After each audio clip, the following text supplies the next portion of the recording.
James chapter 2, verses 14 to 26. Pero basahin ko po sa Magandang Balita Biblia, Santiago, Kabanata 2, talata 14 hanggang 20. Sabi dito, mga kapatid, ano ang mapapala ng isang tao kung sabihin man niyang siya ay may pananampalataya, ngunit hindi naman niya ito pinapatunayan sa gawa? May liligtas ba siya ng ganong uri ng pananampalataya? Halimbawa, may isang kapatid na walang maisuot at walang makain. Kung sasabihin ninyo sa kanya, patnubayan ka nawa ng Diyos, magbihis ka at magpakabusog, ngunit hindi naman ninyo siya binibigyan ng kanyang kailangan, may mabuti bang maidudulot sa kanya iyon? Verse 17, gayon din naman, patay ang pananampalatayang walang kalakip na gawa. Ngunit may nagsasabi, may pananampalataya ka at may gawa naman ako. Ipakita ko sa akin ang iyong pananampalatayang walang kasamang gawa at ipapakita ko naman sa iyo ang aking pananampalataya sa magitan ng aking mga gawa. Sumasampalataya ka na ang Diyos ay iisa. Hindi ba? Mabuti yan. Ang demonyo man ay sumasampalataya rin. Nanginginig pa. Sa hangal. Nais mo pa bang patunayan ko sa iyo na walang kabuluhan ng pananampalatayang walang kasamang gawa? Ang ating amang si Abraham ay kinalugdan ng Diyos dahil sa kanyang mga gawa nang ihandog niya sa dambana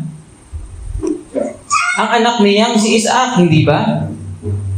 Dito ay makikita mong magkalakip ang kanyang pananampalataya at mga gawa at naging ganap ang kanyang pananampalataya dahil sa kanyang mga gawa. 23, natupad ang sinasabi ng kasulatan, si Abraham ay sumampalataya sa Diyos at dahil dito siya itinuring ng Diyos bilang isang taong matuwid. At tinawag siyang kaibigan ng Diyos.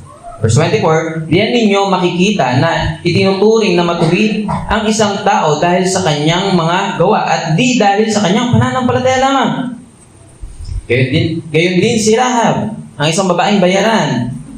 Pinatuloy niya ang mga espiya ng Israel at tinuro pa sa kanila ang ibang daan upang sila ay makatakas. Dahil sa ginawa niyang iyon, siya ay tinanggap bilang matuwid. Patay ang katawang walang espiritu, gayon din naman, patay ang pananampalatayang walang kasamang gawa. Salamat sa pagkabasa ng salita ng Diyos. Pwede tayo makaupo.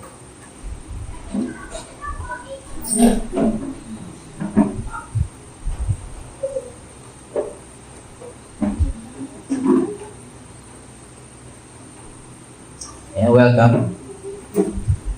So, ang title ng ating aralin ay Faith That Works. Faith That Works. Alam ko na tayo, dito sa iglesia na ito, lagi nating inaaral na ang kaligtasan ay sa pamamagitan lamang ng pananampalataya. Diba? Lagi nating tinuturo sa mga discipleship natin ang 5 solas. Lagi nating napapasalahan ang katuruan ng ebangheliko patungkol sa 5 solas. Diba?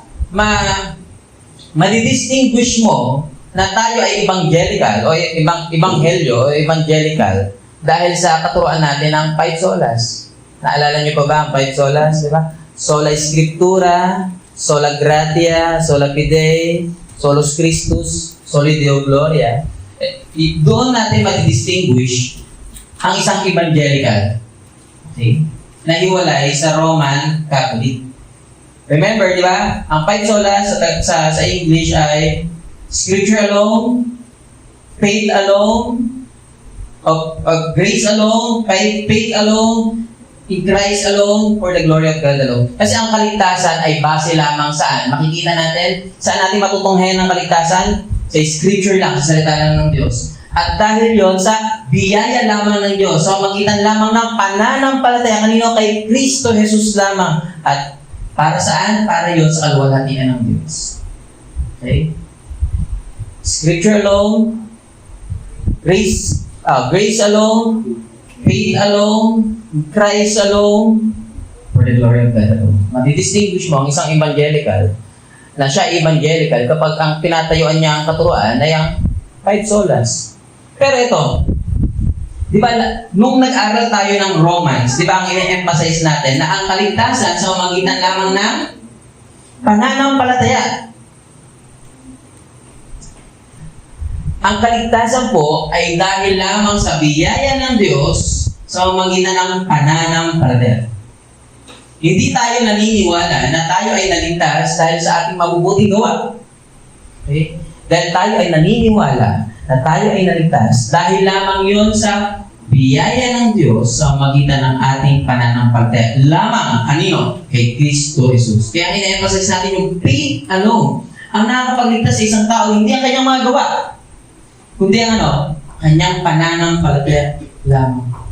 At may mga babasahin ako mga talata.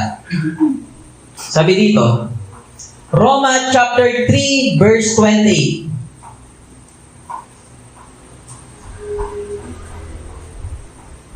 Sabi diyan, kung gayon, maliwanag na sa pamamagitan lamang ng pananampalataya, mapapawalang sala ang tao at hindi sa pamamagitan ng pagtupad sa utusan. Ano sabi ni Paul? Sa pamamagitan lamang ng pananampalataya at hindi saan sa pagtupad o pagsunod ng utusan. At hindi lang yan. Sabi din ni Pablo sa Roma chapter 4 verse 5, ngunit hindi nananalig sa sariling mga gawa, kundi sumasampalataya sa Diyos na nagpapawalang sala sa makasalanan ay tinuturing na matuwid ng Diyos dahil sa kanyang pananampalataya. Okay? Pananampalataya lamang ang magkukos sa atin ng justification o pagpapawalang sala. Romans chapter 5 verse 1, sabi doon, sapagkat napapawalang sala na tayo o napawalang sala na tayo sa magitan ng ating pananampalataya. Meron na tayong mapayapang relasyon sa Diyos sa magitan ng ating Panginoong Hesukristo. So, sa mga talatang nakita natin sa mga talatang nilatag ko, binasa natin, malinaw na ang kaligtasan ay sa pananampalataya lang. Hindi sa pamamagitan ng gawa. At inaral naman natin na ang tamang formula ng kaligtasan ay faith plus nothing equals salvation or justification. Faith plus nothing. Pag may pananampalataya ka, yun ang magkukos ng justification sa'yo o ituturing ka na matuwid ng Diyos dahil sa iyong pananampalataya kay Kristo Jesus. At yun lamang.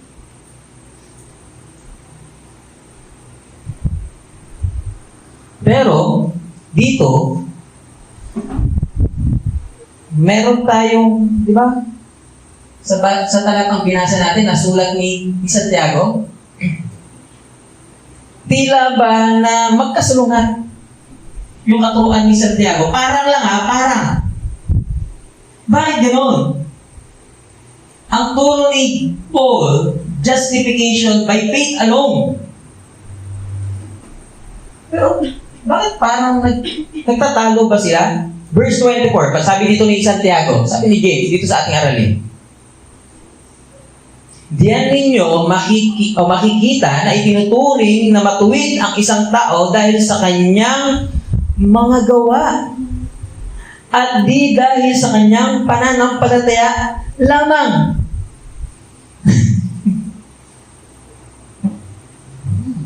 Anong sabi ni Paul? Ang kaligtasan natin ay sabi ni Paul, sa magitan lamang ng pananampalataya. Pero ano sabi doon ni James? Diyan ninyo makikita na itinuturing na matuwid ang isang tao dahil sa kanyang mga gawa. Parang hirap banggitin, At di dahil sa kanyang pananampalataya lamang. Pero pangunahan ko na kayo, Hindi nagtatalo ang katuruan. Parang nagtatalo sa ating mind, di ba? Sa ating mind. Parang nagtatalo. Pero sa katotohanan, kapag pag-aaralan natin ng maigi, pag-aaralan natin ng lubusan,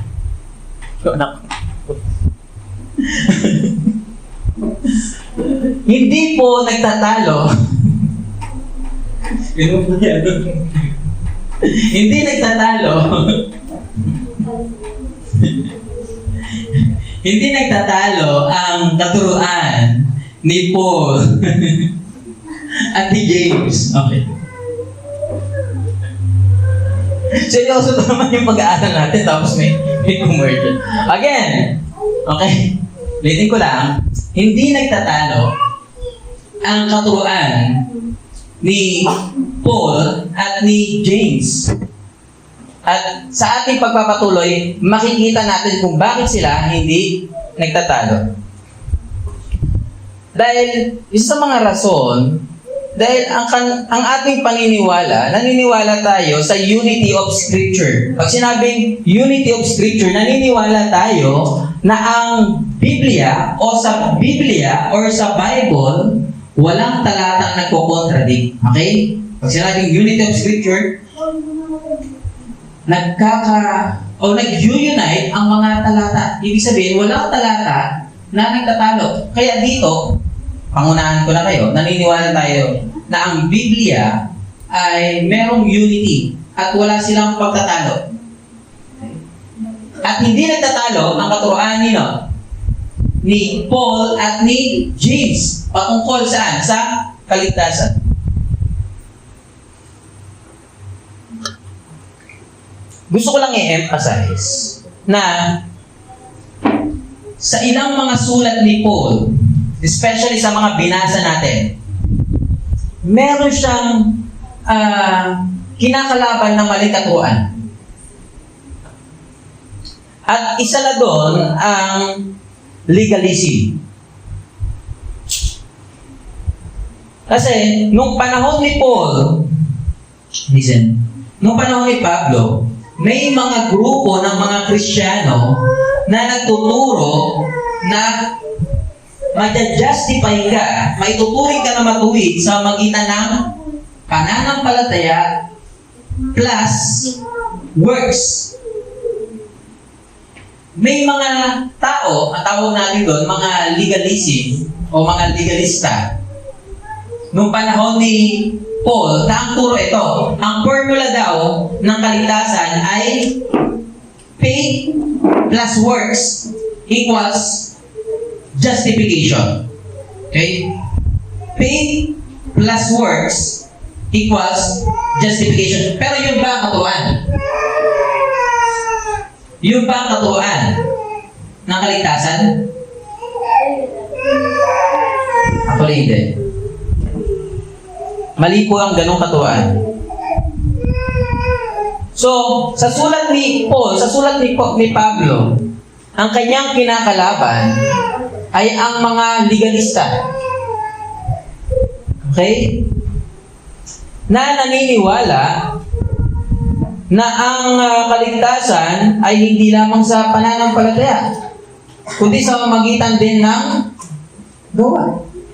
Yun ang kinakalaban ni Paul. Kasi mali po ang katuruan ng paniniwala na ang kaligtasan ay makakamit sa pamamagitan ng pananampalataya na may kasamang gawa. Okay? Mali po yun. At yun ang kinakalaban ni Paul, yung mga legalista. Kaya ini-emphasize niya na ang kaligtasan ay sa pamamagitan lamang ng faith. Again, ang katuruan na kinakalaban ni Paul sa ilang kanyang mga liha ay yung mga legalista na ang katuruan sa justification ay faith plus works equals salvation. Okay? Faith plus works equals salvation. Mali po yun Mali Mali ang katuruan ng faith plus works equals salvation. At yun ang kinakalaban ni Paul. Ang tawag sa kanila ay mga legalista or legalism. Dito naman, sa liham ni James, meron din siyang kinakalaban na maling katuruan. At ang kinakalaban ni James na maling katuruan, ang tawag sa kanila, o dito sa letter nito na ni James, ang tawag sa kanila ay mga antinomians. Kung ang kalaban ni Paul ay mga legalista, ang kinakalaban naman ni James dito sa kanyang liham ay yung mga antinomians. Sorry, ano ba yung antinomians? Ang sinabing antinomians, anti-law. Ang Greek kasi for law ay nomos. Okay? May mga grupo kasi ng mga nagsasabing Kristiyano sila, pero ayaw naman nila sumunod sa kautusan. At ayaw nilang gumawa ng mabuti. Ang nasa isip nila, uy, nanampalataya ako, justify naman ako kahit di na ako gumawa ng mabuti. Ang tawag doon, mga antinomians. Yun ang kinakalaban ni James. Ang tinutuwid ni James ay yung mga tao na nagsasabing may pananampalataya naman sila, pero ayaw sumunod sa kautusan at ayaw gumawa ng mabuti.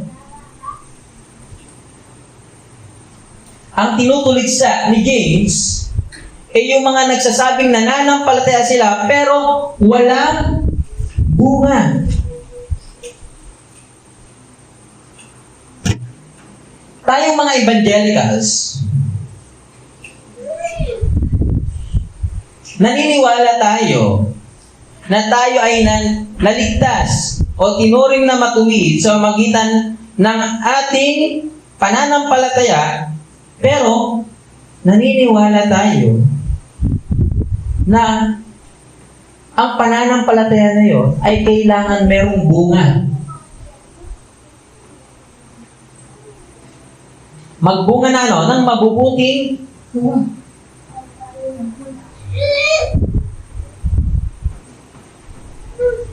Bilang mga evangelicals, naniniwala tayo, ang nakapagligtas sa atin ay faith lamang.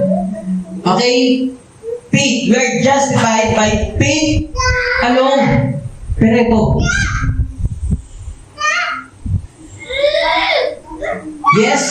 yes, hindi naman tayo magkakaroon ng hindi tayo magkakaroon ng perfectong pananampalataya. Okay? Wala sa atin, o hindi tayo magkakamit ng totoong pananampalataya.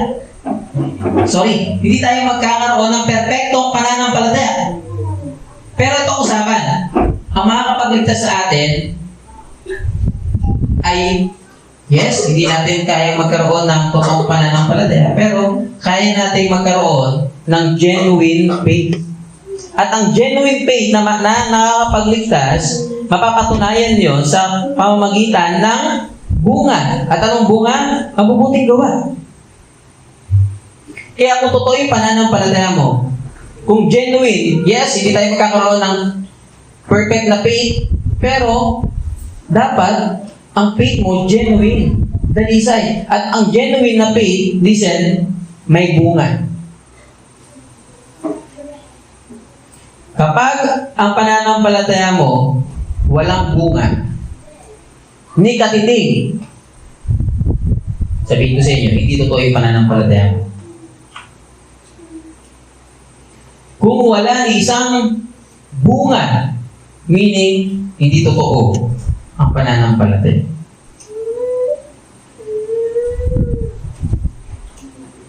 Hindi natin mapapatunayan ang pananampalataya kung walang ebidensya. Dapat merong evidence na meron kang pananampalataya.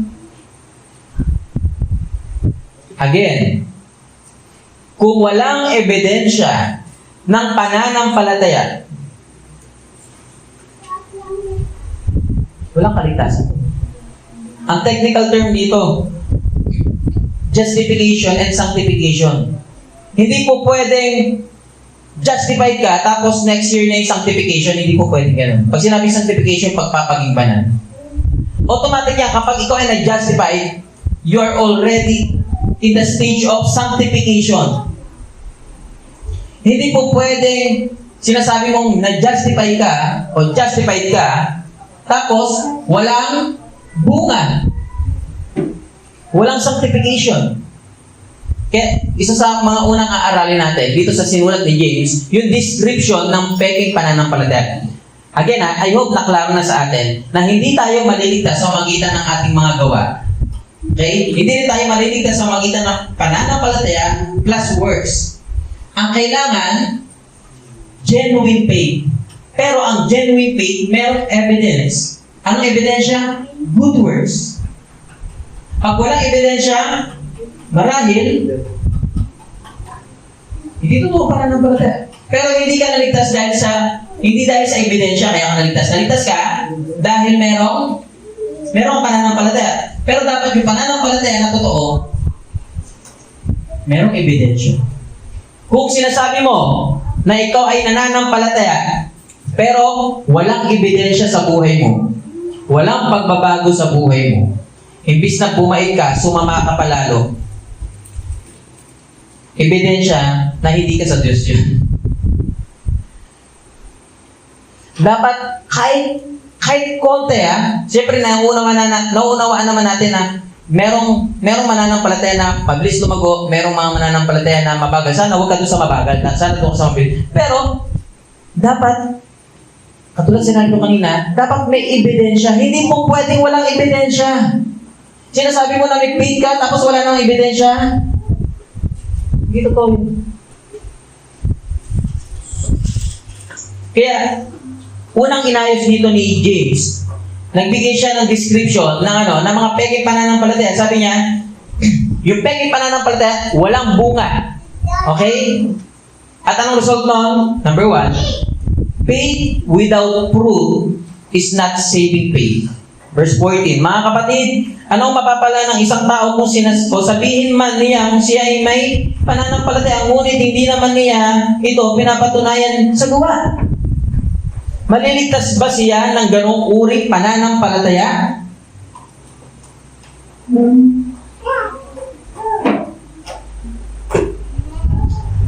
Ang pananampalataya na walang bunga, hindi nakakapagligtas siya. Ang result ng pananampalatayang walang bunga, hindi kaligtasan, kundi kapahamakan. Kaya kung ayaw nating mapahamak tayo, siyasatin natin ang ating pananampalataya. Yung pananampalataya ko ba may bunga?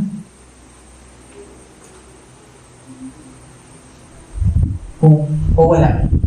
Dapat kung totoo kang nananampalataya, hanggat maaari, may bunga at may bungad. May bunga na marami, may bunga naman na unti. Pero dapat mayroong bunga. Kapag totoo ka ng nananampalataya, dapat meron ka ng desire saan? Sa pagbabasa ng Biblia, sa pagpipray, sa pagpunta sa church. Diba? Kapag sinasabi mo na ikaw ay nananampalataya, pero wala kang desire na mag-pray, wala kang desire na magbasa ng Biblia, wala kang desire na na gumawa ng tama, na tumulong sa kapwa, wala kang desire na pumunta sa church, totoo kayo pananampalataya, no? Dapat may ebidensya, di ba? Kung sinasabi mo ngayon nananampalataya ka na, tapos walang pagbabago sa buhay mo, hindi totoo yun. At ano sabi ni James? Hindi ka maliligtas ng ganoong pananampalataya.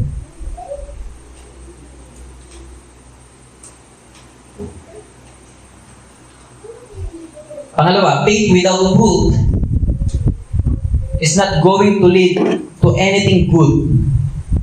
Verses 15 to 16, sabi dito, halimbawa, may isang kapatid na walang maisuot at walang makain.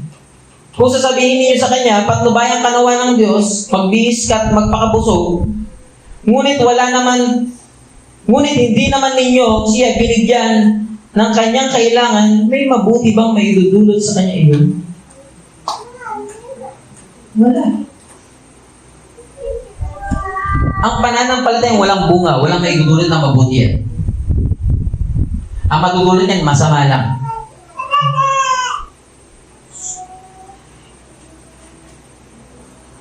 Kaya dapat, kung meron kang totoong pananampalataya, dapat meron ka ng pag-ibig saan? Sa iyong kapwa. Okay? Nandun na din dapat yung pagtulong mo sa iyong kapwa. Hanggat maaari, kaya mo tulungan mo. Kasi dapat ang pananampalataya, merong ebidensya. Hindi po pwedeng sinasabi mo na pupunta ka sa langit, nananampalataya ka, pero walang ebidensya ng pananampalataya. Dapat merong pruweba. Merong patunay na tunay yung pananampalataya mo.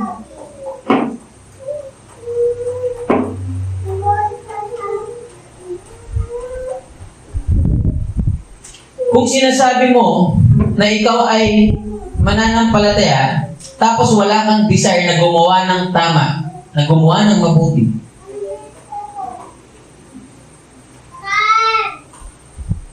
malamang sa malamang, hindi totoo yung pananampalataya.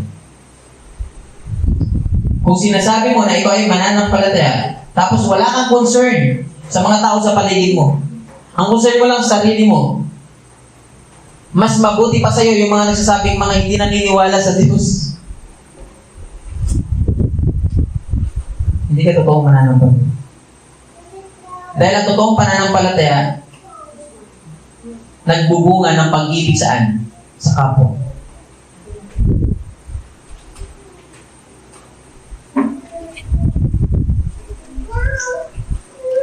And next, faith without fruit is dead faith. Faith without fruit is dead faith. 17 to 19. Sabi dito, gayon din naman patay ang pananampalatayang walang kalakip na gawa. Verse 18, ngunit may nagsasabing may pananampalataya ka at may gawa naman ako, ipakita mo sa akin ang iyong pananampalatayang walang kasamang gawa. At ipapakita ko naman sa iyo ang aking pananampalataya sa magitan ng aking mga gawa. Anong sabi ni James? Sige. Patunayan mo nga sa akin. Yung pananampalataya mo lang walang kaakibat na gawa. Papatunayan ko naman sa iyo. Papakita ko naman sa iyo yung pananampalataya ko meron, bro. At ano sabi niya? Yung pananampalatayang walang bunga. Anong tawag ko? Patay na pananampalataya.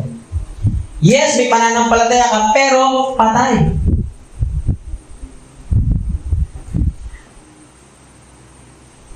Ang tinutuwid ni James na mga tao ay yung mga tao nagsasabing meron silang pananampalataya at pupunta sila sa langit, pero walang gawang mabuti. Hindi nagre-result ng mabuting gawa. Walang desire na gumawa ng tama. At yun ang kinakalaban niyo. Di ba ang madalas natin sinasabi, kapag Kristiyano ka na, dapat pabait ka ng pabait. Di ba? Hindi naman po pwede na Kristiyano ka na, tapos palala ka pa ng palala. Pasama ka ng pasama.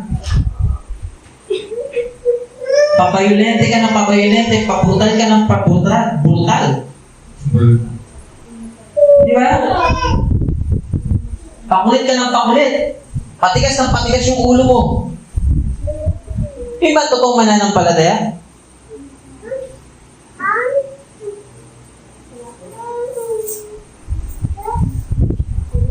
Ano sabi ni James? Sige, patunayan mo sa akin yung pananampalataya mong walang gawa. Papatunayan ko naman sa iyo yung pananampalataya mong may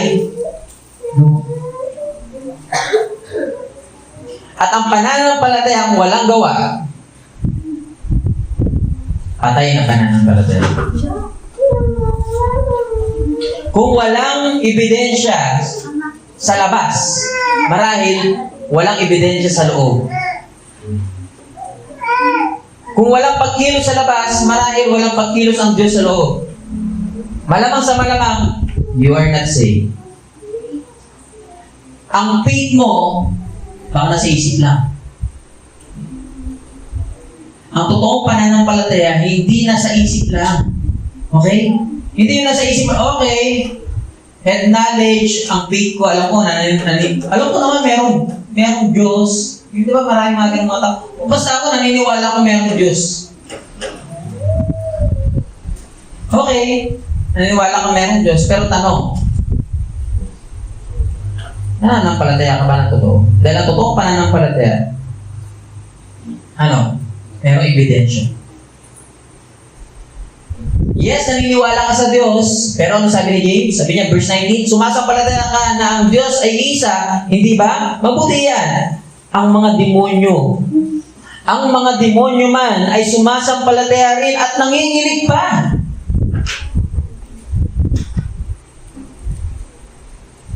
Di ba sabi nga ng karamihan, basta ako naniniwala ako sa Diyos. Okay, ang demonyo din naniniwala sa Diyos. Basta ako naniniwala kay Jesus. Oo, ang mga demonyo din naniniwala kay Jesus.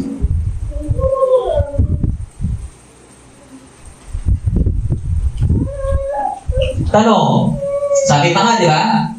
Nananampalataya, bagay ang mga demonyo, nananampalataya, nanginginig pa. Tanong, anong pinagkaiba mo? Anong pinagkaiba ng pananampalataya mo sa pananampalataya ng demonyo?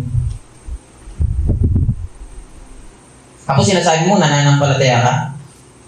Tanong, anong pagkakaiba ng pananampalataya mo sa pananampalataya ng demonyo? Kapag walang pinagkaiba ang pananampalataya mo sa pananampalataya ng demonyo, at baka mas matindi pa ang paniniwala ng demonyo kasi nanginginig pa. Maliligtas ka ba ng gano'ng pananampalataya? Ang pananampalataya na nakakapagligtas ay yung pananampalataya merong bunga. And then next, faith without fruit is foolishness. 20-21. Faith without fruit is foolishness. Sabi dito sa verse 20, sabi ni James, isa kang hangal. Sabi, ang sakit naman. Hangal naman talaga. Nais mo ba patunayan ko sa iyo na walang kabuluhan ng pananampalataya, walang kasamang gawa?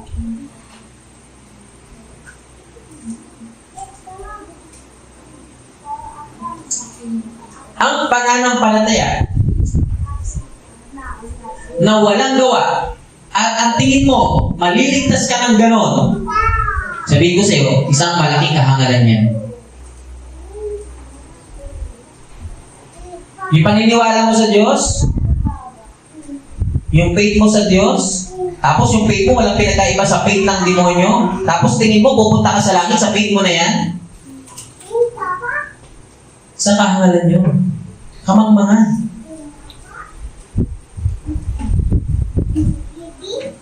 Verse 21.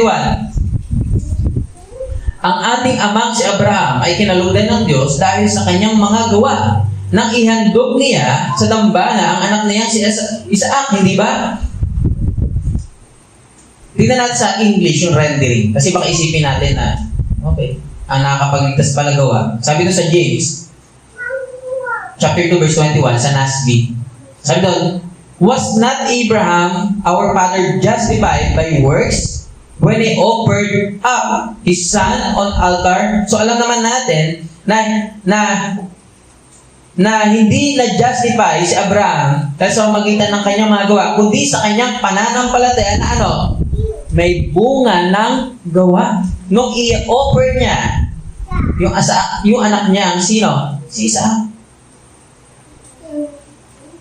At sabi sa susunod na verse, dito mo makikilala, dito mo makikita, yung sabi niya doon, magkalakip ang kanyang pananampalataya at mga gawa, at naging ganap ang kanyang pananampalataya dahil sa kanyang mga gawa. So ang patunay na genuine ang faith ay ang bunga. At ano yung bunga? Mga gawa. At susunod, si James nag-list ng dalawang character sa Old Testament na na yung kanilang pananampalataya ay totoo dahil sa kanilang mga gawa. Una, si Abraham. Sabi ito sa verse 23, natupad ang sinasabi ng kautusan, si Abraham ay sumampalataya sa Diyos at dahil dito siya ay tinuring ng Diyos bilang isang taong matuwid at tinawag siyang kaibigan ng Diyos. Verse 24, diyan ninyo makikita na itinuturing na matuwid ang isang tao dahil sa kanyang mga gawa at di dahil sa kanyang pananampalataya lamang. So, ang pananampalataya na nakakapagligtas ay pananampalatayang buhay. Yung faith dapat natin, yung faith na nakakapag-justify ay yung merong bunga. At anong bunga? Mabuting bunga. Pagsunod sa utos. Kung may pananampalataya ka tapos ayaw mo sumunod sa Diyos, totoo kaya yun? Sinasabi mo, meron kang faith. Kung naniniwala naman ako sa Diyos, naniniwala naman kay Jesus Christ, pero ayaw mo sumunod sa kanyang mga salita. Totoo kaya yung gano'n?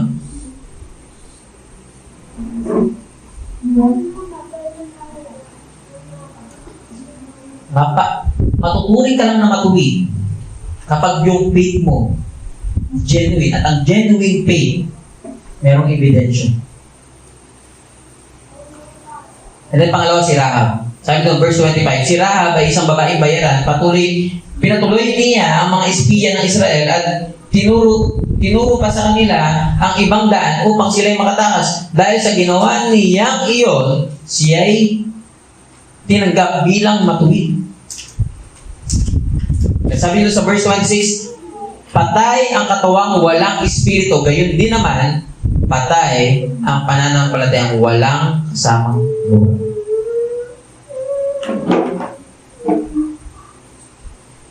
Hindi po pwedeng Christian ka, pero hindi makita sa'yo si Kristo. Okay? Dapat, kung ikaw ay Kristiyano, nakikita sa'yo sino? Si Kristo. Kapag sinasabi mong nananampalataya ka kay Kristo, pero hindi naman sa'yo makita si Kristo, malaki ang problema.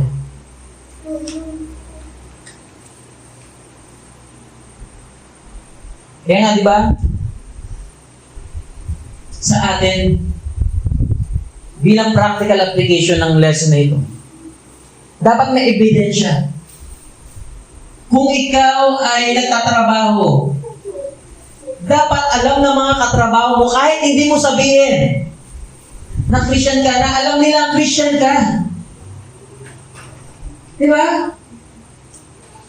Kung Kristiyano ka, tapos sa trabaho, yung gawain mo, parang hindi gawain ng isang Kristiyano, magtaka ka na. Dapat tumalikod ka sa kasalanan, manampalataya ka ng totoo kanino? Kay Kristo.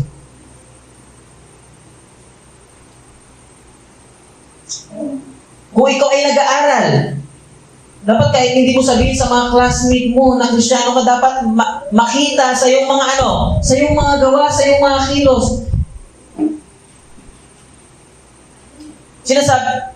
Nakakalungkot naman, sinasabi mo Christian ka, tapos kapag exam, nangungopia ka din.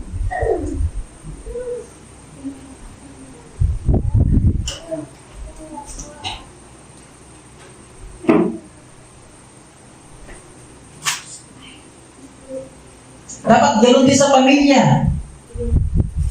Dapat, lalo nakakalungkot kapag ikaw pa lang yung mananampalataya sa pamilya nyo. Tapos walang makita sa iyo na ebidensya ang mga kamag-anak mo. Sasabihin sa iyo ng magulang mo, pag ganyan na siya, ayaw ka na maging Christian. Dapat sa bahay. Kung ikaw ay Kristiyano, tapos ikaw, lalo na kapag ikaw lang sa pamilya niyo, dapat nandoon ang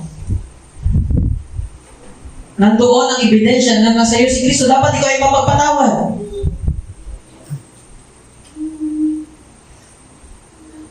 Hindi yun nasa tahanan ka ninyo, puro kasama ng loob. Puro galit. Kaya ang pananampalataya, dapat nakikita. May ebidensya. Share ko lang sa inyo yung mga mga maling formula ng kaligtasan. Una, yung faith plus works equals justification, mali po yun. Ang tawag doon, legalism. Mali rin naman yung mga tao na tinutuligsa ni James. Kasi ang paniniwala nila, faith minus works equals justification. Mali yun. Una, mali yung faith plus works equals justification. Mali formula yun. Okay? Ang kaligtasan. Pangalawa, mali din naman yung faith minus works equals justification. Yung faith mo, tatanggalan mo ng gawa. Tapos sa tingin mo, makakapagligtas. Mali yun. Ano yung tama? Ano tama formula? Faith equals justification plus works. Okay? Or pwede rin naman faith plus nothing equals justification plus works. Ito ang tamang formula ng kaligtasan, ng justification.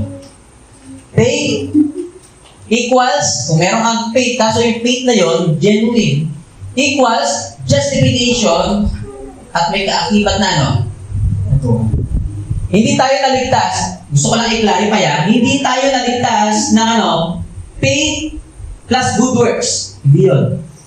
Yung pananampalataya mo, yun ang naligtas sa'yo, pero yung pananampalataya mo dapat magbunga. Yun ang tinutukoy ni James. Kaya actually, hindi nagtatalo. I hope nakalala sa inyo Hindi nagtatalo sino? Si Paul saka si James.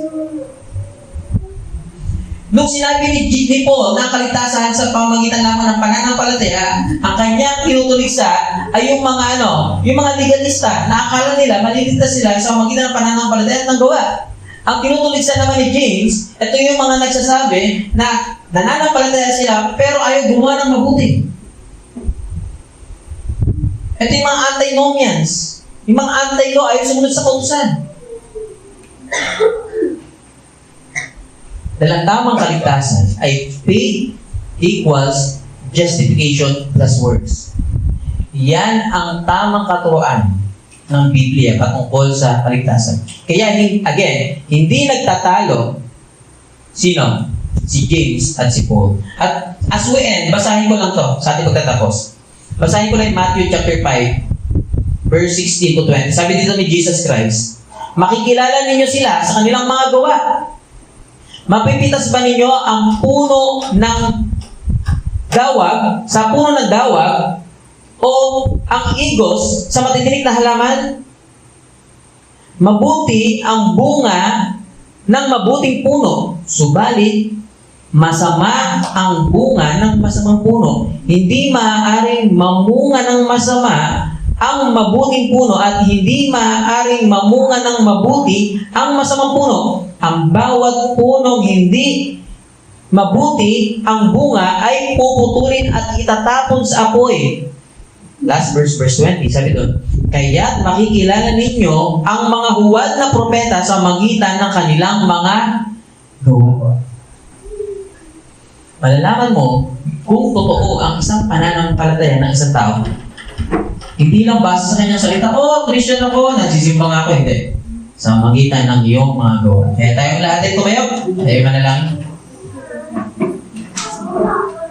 Let's pray. Father God, maraming salamat sa aming mga natutunan. Tunay nga, ang kaligtasan ay dahil lamang sa iyong biyaya sa magitan ng aming pananampalataya lamang kay Kristo Jesus lamang. Lord, dalangin namin na patuloy ka namin mag-glorify. At patuloy ka namin madakila, Panginoon. Salamat sa kaligtasan nito, sa libre kaligtasan nito.